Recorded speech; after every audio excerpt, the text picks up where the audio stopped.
Passons dès à présent à la séquence actualité commerçant. Accueillons Justine. Bonjour. Bonjour Corinne. L'une de nos apprenties chroniqueuses est dynamique et à la fois très à l'aise et c'est une première pour vous.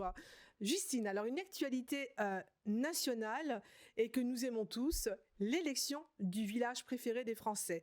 Alors parlons de notre chère région de Lorraine dans le département de la Meuse. Il s'agit du village de Vigneulles-les-Hattonchâtel. Les votes alors pour cette élection sont ouverts jusqu'à vendredi 10 mars. Attention, il ne vous reste que 2 jours pour voter. Alors pour rappel, Stéphane Bern annoncera le palmarès dans l'émission Le village préféré des Français, prochainement diffusée sur France Télévisions. Merci à France 3 pour leur très bel article écrit par Éric Molo-Atsoff. Alors effectivement, ce magnifique village accueille près de 1500 habitants et compte environ une vingtaine de commerces de proximité. Alors non seulement on vote pour sa beauté, mais aussi parce que cela va donner de la visibilité à tous ces commerçants. Alors on va partager sur les réseaux l'article de ce concours qui est présenté par France 3, ainsi que le lien pour voter. Alors on fonce, tout le monde fonce pour voter, parce que comme l'a si bien dit Corinne, il reste 2 jours seulement. Bon, on y va alors. Ah bah, on va voter ? Ouais, tout de suite. Merci Justine et très belle plaidoirie de votre part pour mettre en avant le village de Vigneulles-les-Hattonchâtel.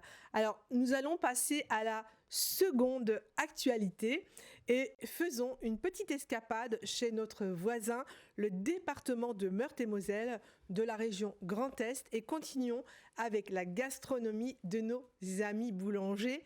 Anthony Coeplette est un boulanger de Chaligny qui cuit son pain au feu de bois. Alors Philippe, vous nous avez apporté la baguette aujourd'hui ?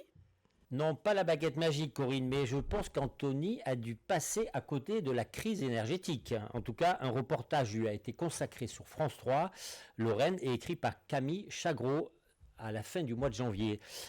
Grâce au feu de bois et à son organisation, Anthony a mis au niveau ses horaires et ses équipes, il a su seulement tirer avantage de cette énergie qui n'est pas nouvelle, le feu de bois bien sûr, mais aussi la répartition du travail de ses équipes.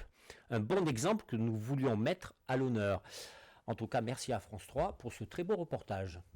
Alors Élise, vous nous avez préparé 2 actualités en rapport avec cette journée du 8 mars dédiée aux femmes. Oui Corinne, dans un premier temps, le trophée Femmes de tête engagée. Lancé par la CCI Meuse Haute-Marne, il récompense la femme chef d'entreprise engagée sur les territoires de la Meuse. Nous suivons de près d'ailleurs depuis le 20 février les lauréates suite à la clôture des inscriptions. Ouvert à toutes les femmes chefs d'entreprise de moins de 50 salariés et immatriculées de 1 à 10 ans, peu importe le secteur d'activité. Pour le prix, c'est une dotation financière, un trophée et un article de presse ou TV. De quoi donner une belle visibilité aux gagnants.